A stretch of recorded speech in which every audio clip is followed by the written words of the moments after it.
Hello, gamers. It's your old pal, Mr. MegaManFan, and in this week's episode of the Retro Hunting Adventures, I'm going to take you on a hunting adventure through my own collection and show you where I put everything that I picked up in the last week. It's a journey, a retro hunt through my own collection right here on the Mr. MegaManFan channel. So stay tuned after these important messages.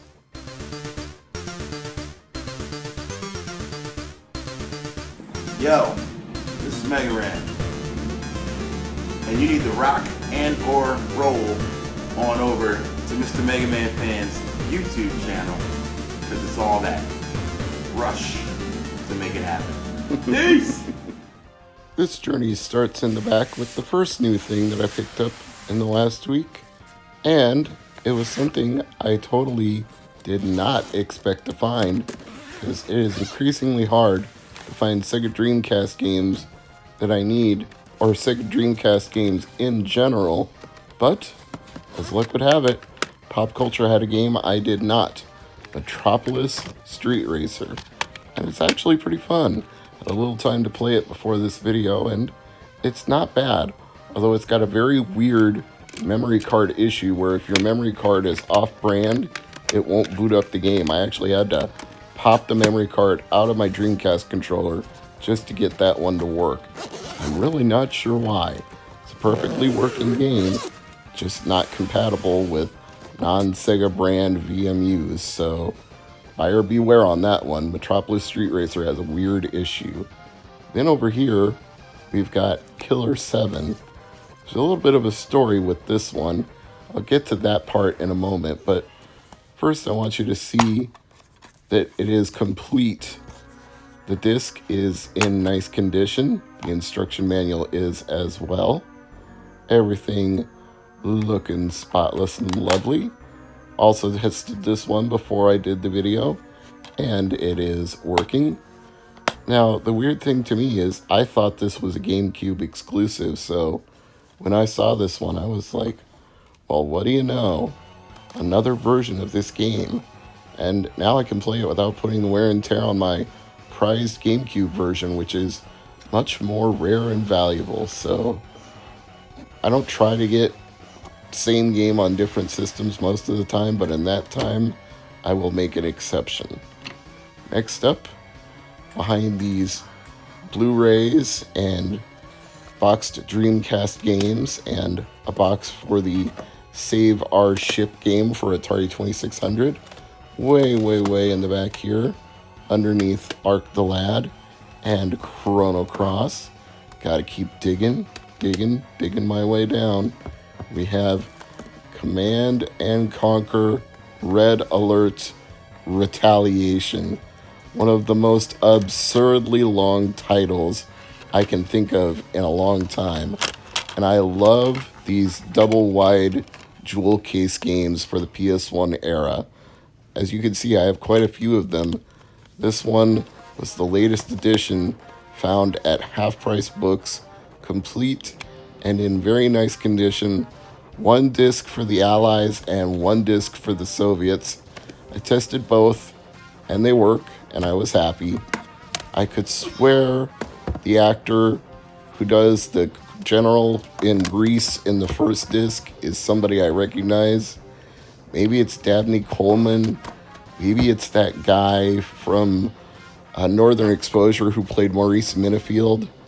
I'm just not sure. I'd have to look it up, but his voice sounded very familiar, even though he was wearing a general's costume. It definitely pleased me because it looked and sounded familiar to me when I booted up the game to give it a try. Anyway, we're going to have to open up a plastic tub here, and this is where Killer 7 comes back into play. As I said, there was a little bit more of a story, and it wasn't just the fact that it was a PlayStation 2 version of a GameCube game. Nope. There's definitely more than meets the eye here, because it was buy two, get one free. So as you can see, I found some other things to go along with it. And it definitely made it worth my while. That's the first. And if you wait just a second here, I'll pull out the second, because I kept them both in this box. Ta-da! You may also know this one as a Sega Genesis game, because it has been released under multiple different names over the years, so I thought it did pretty well. I mean, it doesn't look the best cosmetically on the outside, but I cleaned the pins, put it in, tested working, good to go. So I put it in there with the Super Famicom games that didn't fit into my other box of Super Famicom games, and there they stay for the time being until I can sort them in with the rest of the Super Nintendo games. I try to do things in batches. I'm not gonna go through my entire A to Z of Super Nintendo until I have enough games to make it worth doing. But now we cross to the other side, not metaphysically or metaphorically, just to the other side of the room, because now we go to the single-wide PlayStation games. The double-wides don't fit into these cases, so I put those over there in the curio cabinet, but the single-wides fit into the same cases that the Dreamcast games do, so I've got those in here. And we're going to see a couple more PlayStation games that I managed to score at half-price books besides Command & Conquer Retaliation. First is Sled Racers. Or no, pardon me, Sled Storm. The other one is Renegade Racers. I apologize for that. Sled Storm. I tested this one, and the moment it booted up, I heard a very famous Rob Zombie, White Zombie song called Dragula, and I was like, well, better not stream that one without muting the audio first. That'd be a nice copyright hit. Renegade Racers, I'm glad this was cheap, because it's kind of stupid.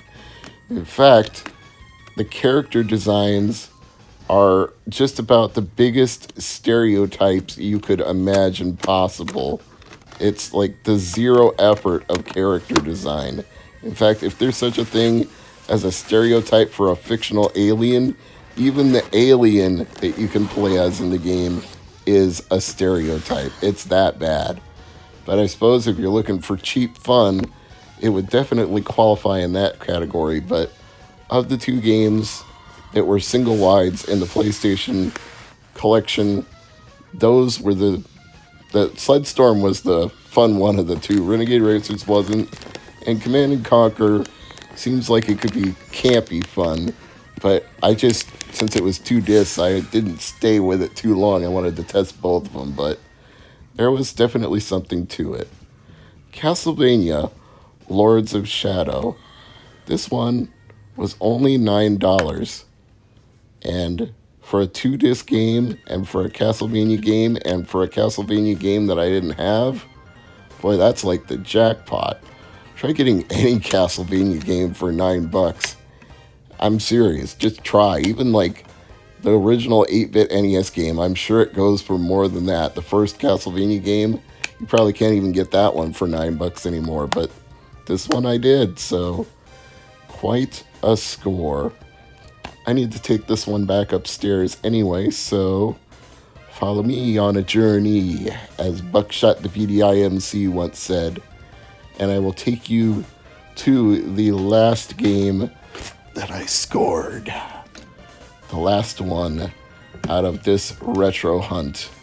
Retro hunting through my own home for the things that I found in the last week on my collecting journey, as I go from one level of my home to the other, to the final game in this week of hunting.